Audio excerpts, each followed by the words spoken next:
Welcome back. This is a new month, a new week, and a new start to a new peak inversion.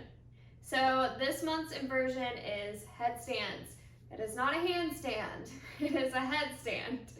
So we will be on our forearms and the top of our heads.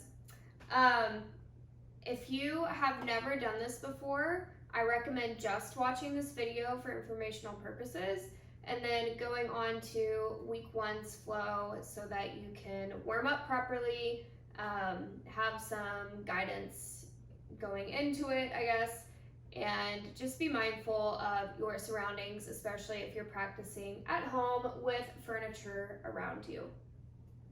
If this is not your first rodeo with headstands, I still recommend that you watch this video in length. It's not very long, I promise, but it might give you a refresher or you might learn something new about how to make your headstand better.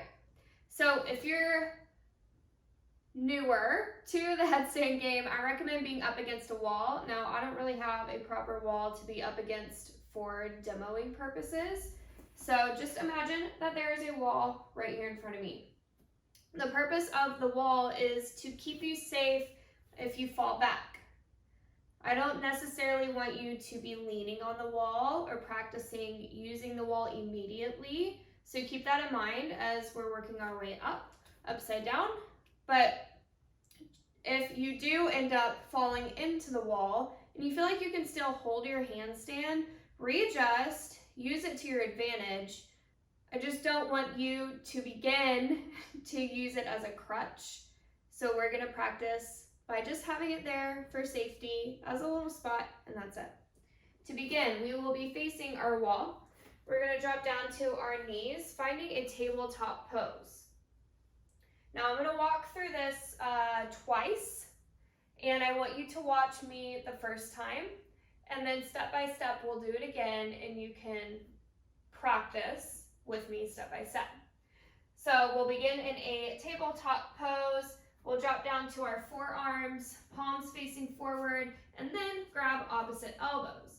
Now your elbows help, or grabbing opposite elbows helps determine how far away your elbows should be. We want them underneath our shoulders, but a little more inward, because as you reach forward and interlace your hands, you're gonna press into those forearms and it's gonna open up a little bit, giving you some more space. So our fingers are interlaced, our palms are reaching up. We're gonna rest the top of our head down on the mat, and our hands are gonna interlace around our head right here. So we're letting the mat, or letting our head rest down. Interlace hands behind you for support. Notice how my shoulders are crunched up. Pull them back so they're over your elbows. I curled my toes under, and I'm gonna walk my knees forward just a smidge to make it feel better for me. I'm gonna pull my belly button in towards my spine and up to engage my core. My shoulder blades are nice and active, pressing the mat away from me so much that my head is floating a tad. I'm gonna begin to lift my knees up just a bit and walk my feet forward until my thighs are pressing into my belly and my tailbone is lifting up, stacking over my shoulders, which are stacking over my elbows. From here, we'll begin playing with pulling one foot in. Now, notice how my calf is reaching in towards the back of my thigh, and my toes are reaching towards my booty. Then release. We'll switch sides, pulling one foot in, and then maybe, as our core is engaged, we begin to float the other foot up. Notice how my thighs are pressed into my stomach. My tailbone is looking up towards the ceiling, and I'm nice and tight, creating an egg shape. You stay here. If you cannot hold this for very long by yourself, don't go any further. If you can and you're stable, then you can engage your inner thighs and start to straighten your legs up towards the ceiling. Notice how there's a few times where I forgot to engage my shoulders. It's a process. We have to remind ourselves to do things certain times, and that's okay. So now my hands are pressing into my head to give myself some tension. My head's barely resting on the mat. I'm pressing into my forearms. My belly button is in towards my spine and up, and my feet are reaching up, legs very active, okay? From here, you're gonna wanna come down the way way you came up, if you can. Just nice and slow, with respect for your body. And then find a child's pose, reaching your hands forward, knees out wide, big toes to touch. Once you've had a few breaths so that your blood can begin to make its way back down your body, gently start to rise. We don't want to have a head rush. And gently relax. So that's how you do a headstand. If you're ready to try one with me now, I'm going to walk through it one more time. Otherwise, feel free to watch again. It's a lot of cues. I'm spitting a lot of words at you, but just know some of it might not make sense until you're actually upside down and working within your own body.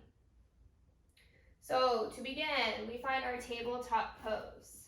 Knees underneath hips, hands underneath our shoulders. Come down to your forearms. Grab opposite elbows. See where you're at. Maybe you need to readjust. So you can have a firm grip on your triceps. Reach your hands forward, palms face up, and then interlace your fingers, keeping your palms facing up. Top of head starts to rest down on the ground so that you can envelop your hands behind your head. Curl your toes under, engage your shoulders, press down into the mat, engage your core. Start to lift your knees up and walk your thighs into your belly. Now, maybe you stay here. This is enough. Even if you're an advanced yogi, just staying here and practicing that stack, rocking back and forth on your toes is a great little warm-up. You can also pull one foot in, play with floating the other toes off, and just kind of see where your body's at today. Maybe this is as far as you go, and that is completely fine. We all start somewhere. We're all learning at different times. If you feel like you can hold one leg for a while, start to pull up the other. Make sure your core is engaged. Make sure you're pressing into your forearms. If you're able to hold that for 5 seconds, nice and still, start to straighten your legs up towards the ceiling. And you can stay here as long as you like.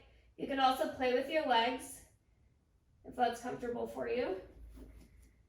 But just be very mindful of how you're treating your body in this pose. It can be